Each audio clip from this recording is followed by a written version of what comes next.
Hi everyone, Nifty का analysis देख लेते हैं कल के लिए कि क्या डायरेक्शन रहेगी, किस डायरेक्शन में हम ट्रेड्स प्लान कर सकते हैं।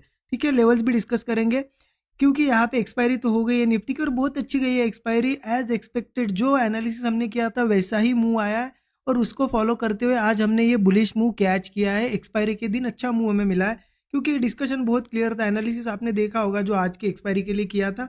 यहाँ पे देखिए ऐसा वीक मतलब क्या हुआ था, एक लोअर लो बन के यहाँ पे क्लोजिंग मिली थी। मतलब लो बना, फिर लोअर हाई बना, फिर एक लो बना, राइट। ऐसी क्लोजिंग थी तो ये कहीं ना कहीं वीक क्लोजिंग थी। हमने क्या देखा था कि बुलिश ट्रेड हम कब प्लान करेंगे, जब ये स्ट्रक्चर फिर से ऊपर ब्रेक होगा। मतलब ये लेवल कल बताई थी आपको मैंने कि ये लेवल 24,450, ये लेवल अगर फिर से ऊपर ब्रेक होती है और सस्टेन कर पाता है तो हम बुलिश जाएंगे। वैसा ही हुआ, आज ओपन हुआ, ओपन होती से ही ऊपर आया, इस लेवल के सस्टेन भी किया, यहाँ से ब्रेकआउट बना। यहाँ पे मैंने भी ट्रेड प्लान किया, मोस्ट ऑफ द लोगों ने यही पे प्लान किया होगा जिन्होंने एनालिसिस देखा, और ये मोमेंटम हमने कैच किया।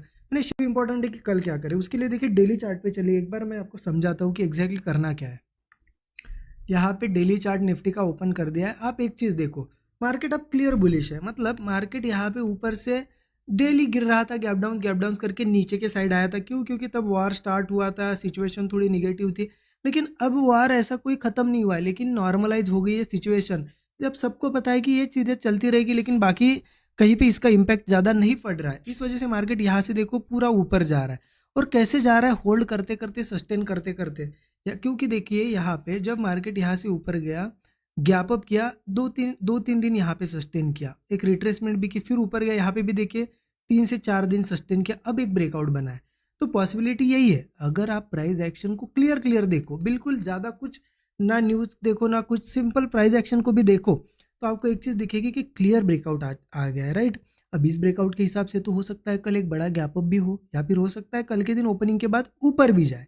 पॉसिबिलिटी तो यही है, ठीक है। तो हम उसी हिसाब से प्लान करेंगे, हम बुलिश ही ट्रेड प्लान करेंगे। क्योंकि देखिए एक चीज़ समझिए, बहुत से लोग क्या करते हैं ना, नए लोग हमेशा सोचते हैं कि कहाँ से तो भी गिरे मार्केट में सेलिंग का मूव कैच करूँ। जब ऊपर जा रहा है वो बाइंग नहीं कैच करते। देखिए जब तक बाइंग में है, बाइंग साइड के ट्रेड प्लान करो। आप देखिए इतने मूव में, इतने दिनों में सिर्फ 2 दिन ऐसे रेड कैंडल्स बनी है, ठीक है, अदरवाइज पूरी बाइंग ही है। तो जब ट्रेंड जिस साइड का होता है उस साइड के ट्रेड, अब देखिए इसमें से जितने दिन आपने अगर सेलिंग और बाइंग अगर देखे, तो ज़्यादातर करके आपने अगर इस ट्रेंड को समझ के बाइंग की होगी तो प्रॉफिट ज़्यादा हुआ होगा, क्योंकि हर दिन मार्केट ऊपर ही गया है। ऐसे एक दो ही दिन है रेड कैंडल बनी है, राइट।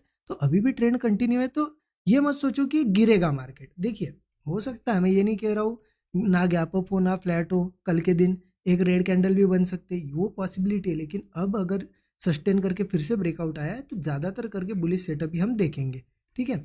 अब मेरा प्लान क्या होगा, मैं सेलिंग किस केस में करूंगा? सेलिंग एक ही वर्स्ट केस में कर सकते, अगर मार्केट कुछ न्यूज़ की वजह से एक बड़ा गैप डाउन वगैरह हुआ और सस्टेन कर गया नीचे के साइड ही, तो ही ब्रेकडाउन पे सेलिंग होगी इंट्राडे में। अदरवाइज यहाँ पे बाइंग साइड के ट्रेड्स मेरे बनेंगे।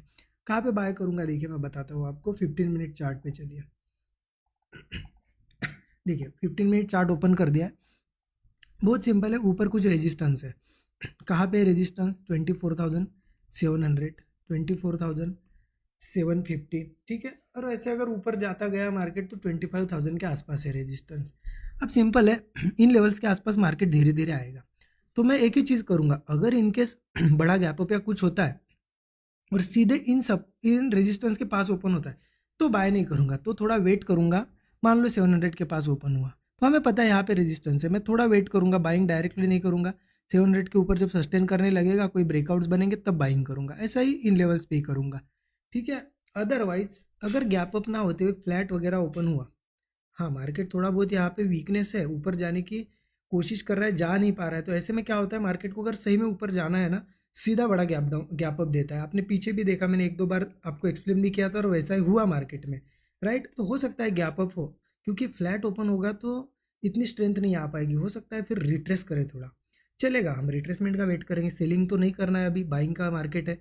रिट्रेसमेंट के बाद जैसे ही सपोर्ट क्रिएट होगा और होल्ड कर जाएगा उस सपोर्ट को, ब्रेकआउट पे हम ट्रेड प्लान करेंगे।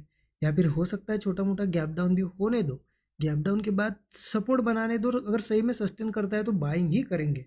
हो सकता है एक बार बाइंग में हम ट्रेड ले और फेल भी हो जाए, बट ट्रेंड के हिसाब से ही चलना है। तो ज़्यादा बार आप 80% 90% टाइम सही आओगे अगर ट्रेंड के हिसाब से चलोगे, 10% तो वो मार्केट जब निगेटिव होगा तो उस दिन एसएल देना ही पड़ता है छोटा मोटा, राइट।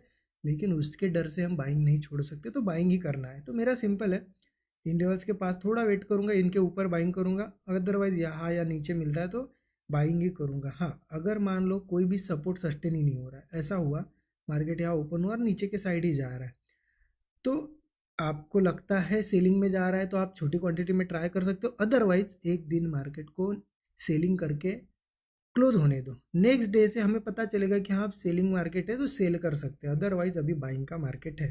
ठीक है।